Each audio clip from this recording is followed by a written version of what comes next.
Bene, eccoci con Andrea De Cecco, un 0-0 che ci dà un punto e che ci permette di essere solitari in classifica perché il Portomansuè ha perso a Spinea.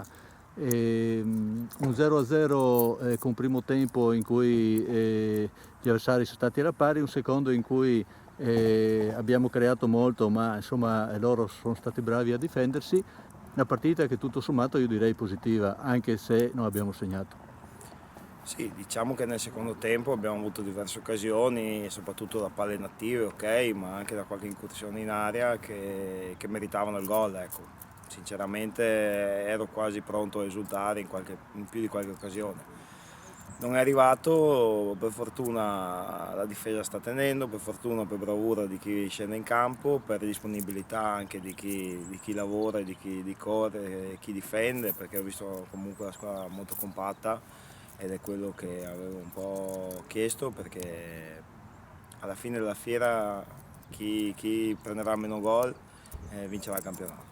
E quindi questo è un bel segnale. Tuttavia, senza far gol, senza vincere, ci siamo trovati in testa, ok, è È un un segno minimo del destino vantaggio, anche però questo. esatto, intanto stiamo sereni, non creiamo tensioni, che non è il caso.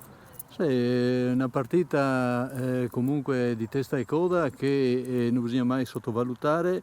Dietro l'angolo di ogni partita ci può essere una sconfitta, in quanto lei l'ha già detto, non esistono squadre materasso. Il Portogruaro comunque nel secondo tempo ha rischiato pochissimo, creando molto. Io direi che è da qua che dobbiamo ripartire senza tanto stare a piangerci addosso per lo 0-0 che ho sentito qualcuno dovevamo segnare.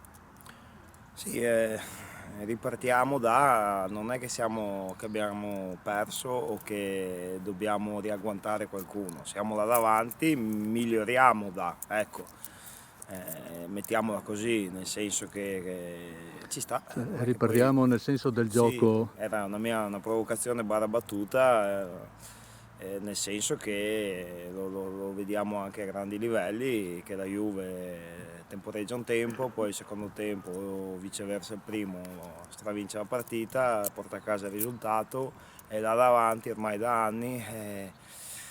Bisogna anche in alcuni frangenti accontentarsi, anche se secondo me queste partite qua sono quelle che vincendole poi alla lunga ti fanno vincere il campionato. Negli scontri diretti è chiaro, una vittoria fa la differenza, ma è quando con continuità vinci le partite con le squadre sotto che alimenti magari un vantaggio, e quindi ecco, l'unico rammarico è che abbiamo perso una piccola occasione di incrementare ancora di più il vantaggio, però c'è il tempo, siamo appena partiti e quindi va bene così. Allora, archiviamo questa partita guardando un attimo avanti. Domenica abbiamo il Calvinoale, che è una squadra tosta, che io non darei da esclusa dal gruppetto che punta in alto. E chiudiamo questa intervista dicendo, anzi, se ci informa sul discorso infermeria, perché ho visto prima Seferoski ha detto che si sta riprendendo, che dovrebbe essere pronto almeno fisicamente per domenica. C'è qualche altro giocatore che sta recuperando, anche se la rosa è ampia? No, la rosa è ampia, diciamo che quelli a imminente recupero sono Seferoski, il capitano Favret, che saranno disponibili da martedì con la squadra, e Pietro Scroccaro è uscito oggi con un acciacco, un affaticamento all'adduttore barra flessore, e quindi è da valutare La martedì. sostituzione primo tempo era... Sì, Sì. sì, sì, ha avuto un risentimento, nessun... Bene, allora io direi di chiudere qua. Appuntamento a tutti al Mecchia domenica contro il Calvinoale e chiudiamo con sempre ormai il motto Forza Porto. è Forza Porto.